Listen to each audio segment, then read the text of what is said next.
Okay, today we're going to just be discussing something called the Hilbert Transform theorem, and and then look at an example using the Hilbert Transform theorem. We're not going to derive the Hilbert Transform theorem. I think everybody would be bored of that. Let's just try to use it first of all, and later on, if people ask for it, I'll derive it. This is the Hilbert Transform theorem. It says that f of alpha, real, is equal to 1 over pi, the integral from negative infinity to infinity of f imaginary x minus f imaginary alpha over x minus alpha dx. So this is the Hilbert transfer theorem. By the way, this also can be flipped to f imaginary, and these would be both f reals. So either f real is equal to f imaginary, or f imaginary equals f real. All right. I just want to make sure.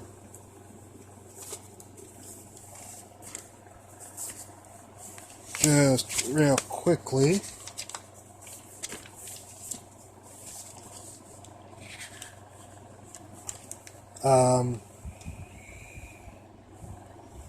Oh no, I apologize. That's what I thought.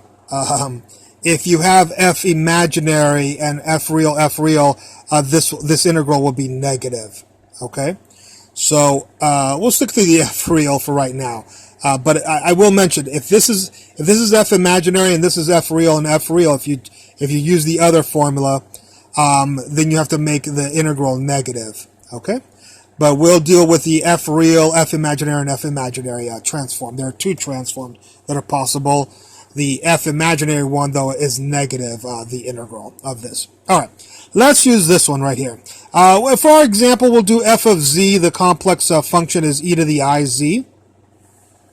And we know this, of course, e to the I z is the same as cosine z plus I sine z.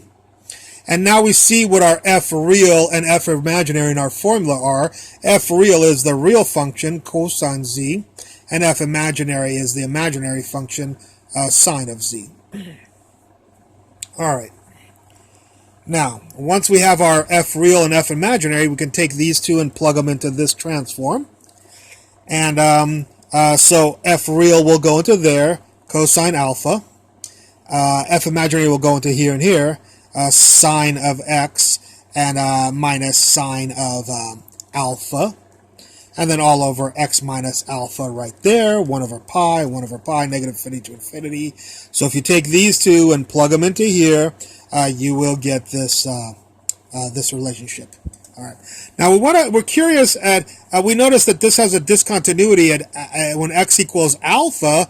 We wonder, is there going to be a problem because we're going from negative infinity to infinity?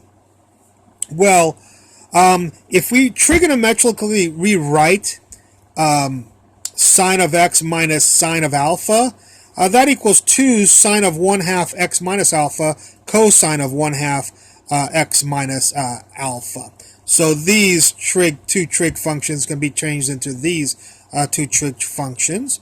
And if we change this into this, we notice right here that we have sine of 1/2 x minus alpha.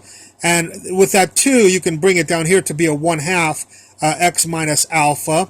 So you have sine of gamma over gamma. And if the inside goes to 0, we know that from our calculus class, that sine of 0 over 0 is equal to, the limit is equal to 1. So since it's equal to 1, we say that there's no singularity at x equals alpha here, because the limit will be 1 there. All right.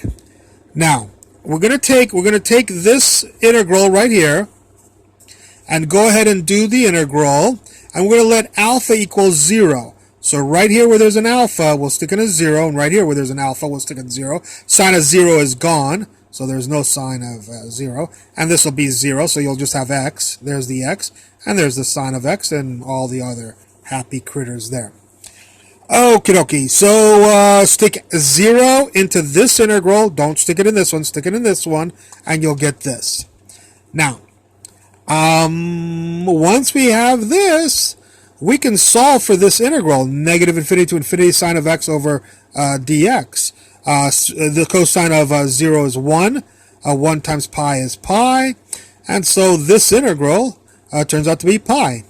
And half of this integral, because this is a symmetric function, in other words, if you go from 0 to infinity, it'll be twice as much, half as much as this answer. So negative infinity to infinity is pi, then 0 to infinity is pi over 2. All right, and negative infinity to 0 would be pi over 2 also. All right. Alrighty. Well, that was a short one. I hope you enjoyed this lecture. I look forward to any comments at the bottom. Thank you very much for watching.